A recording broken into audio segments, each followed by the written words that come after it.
Yan mga boss, oh. Excited na ako dito. Yan. Eto na, malapit na. Excited na talaga ako. Ito yung ating pure na white kelso na F1. Yan yung inahin niya, yung authentic natin, binalik ko sa ina. Ito naman yung ating pinakaama. Yan, na RRC-in, Canawayon white streamer. Binalik ko rin sa anak niya, 5. Yan, 5 anak niya. Tapos ito naman yung anak na lalaki, binalik naman natin sa ina. Yan yung pinakamaterialis nating inahin. At ito naman yung ating authentic na white kelso na Sir Bibo Enriquez. Yan, binalik ko naman sa anak.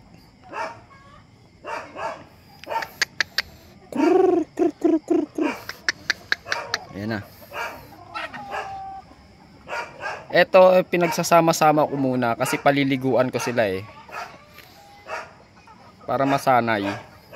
Para pag grinid na natin sila ng diretso, hindi na sila mag-away-away. Kasi pinag-iisipan ko kung yung 5 at saka ang anak, ang ama niya, pagsamahin natin sa flying pin. Sa tingin ko, pinag-iisipan ko parang iba battery cage ko na lang siguro para talagang sigurado na makakastahan. Yan, takot sila dun sa unang kapatid nila. Yun kasing babae na yun na nasa kanan sa dulo. Ayun, yan yung unang palahi ko sa Kanawayon. Nag-iisang babae. Kaya medyo takot sila doon. Pinapractice ko lang pagsamasamahin yung magkakapatid. Pero magkakapatid yan sila sa ama at ina. Yan, ibabalik ko lang sila sa pinakaama nila. Ayan oh, nabubugbog. Nanunuka. Ito naman, ayan oh, napakaganda oh. Grabe. Pure white kelso. Talagang grabe. Grabe naman talaga mamalo. Kaya binalik ko sa ina. Ayan yung ina, authentic.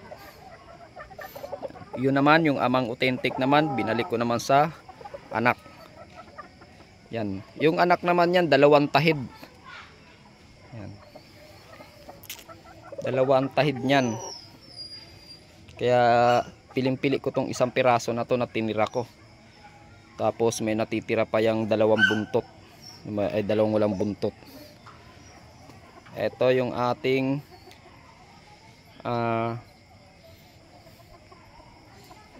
pangalawang palahi. Yan, yung lalaki na yan. Yan, makapatid niya to. Yan, yung 4 na yan. Ito yung pinakaina. Yan o. Ang tuka niya ay yung tinatawag na kabrahan, yung inahin. Yung tuka niya ay kabrahan. Napakapugi ng anak na yan, oh. Mas pugi pa sa ama eh. Yan yung ama, oh. Pero mayroon pang mas pugi dyan. May mas pugi pa dyan. Yung isa pa na sinundan nila. Malapit ko na ipakita yun. Yun, mas napakapugi yun. Yan. White streamer din, pero mas pugi.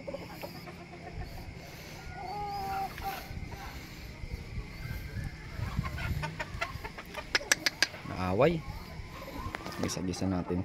Inaano muna natin, kumbaga parang tao din yan, tinuturuan din natin.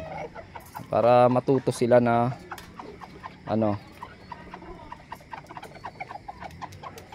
Para pag sinalang ko pag-isipan ko pagsamahin sila sa flying pin.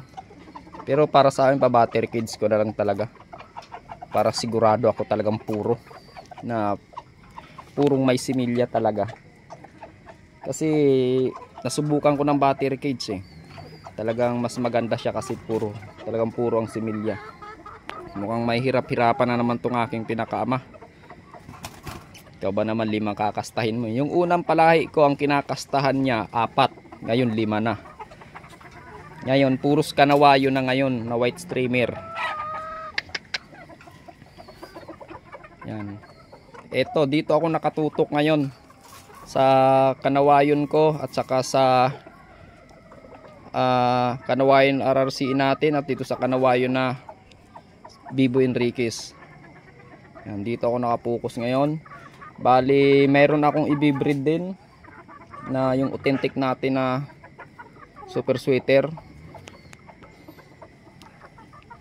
Hinahanda ko pa yon at lugon. Malapit ko na rin ipakita yon. Ano. Yan, maya rin ay ibabalik ko na yan doon sa ano nila. Sa lagayan nila doon sa flying pin na yon. Yan, Paris na yan. Ito, ayan doon na Paris na to na mag-ina. Nandun yan sa kabila at yung mag-ina rin na nandun sa dulong dalawa. Yan, tig-isa pa lang sila. Bali yan ay 7 lahat yan na flying pin. Kaso medyo ano pa. Pakaunti-untiin ko na para ito makumpleto ko na layat yan oh. Kita nyo na bakante talaga oh. Natambak yan. Natambak. Yan, natitira na yan ay 5 pa yan, 5 flying pin sa papuntang dulo. Pag yan inatapos ko na, napakaganda na tignan yan. Sa plano na yan eh. Tapos dito natin ilalagay yung ating kaskasan. Ayan, samantala ginagamit ko muna tong aking ano, ginagamit sa sabungan para sa keeping ng pag halimbawa ilaw ako, diyan ko na muna sila nilalagay sa gabi, tatali ko na lang kinabukasan. 4 yan. Maayos na rin to. Kunti-kunti lang, isa lang kasi ako eh. Ako lang talagang gumagawa, tiyaga lang, wala tayong pambayad sa gagawa. Kaya kunti-kunti lang. Ito yung ruweda natin, ayos na rin, malaki-laki na rin isparan to. Talagang galaw ng manok. Hanggang dito na lang at ako'y mag-aasikaso pa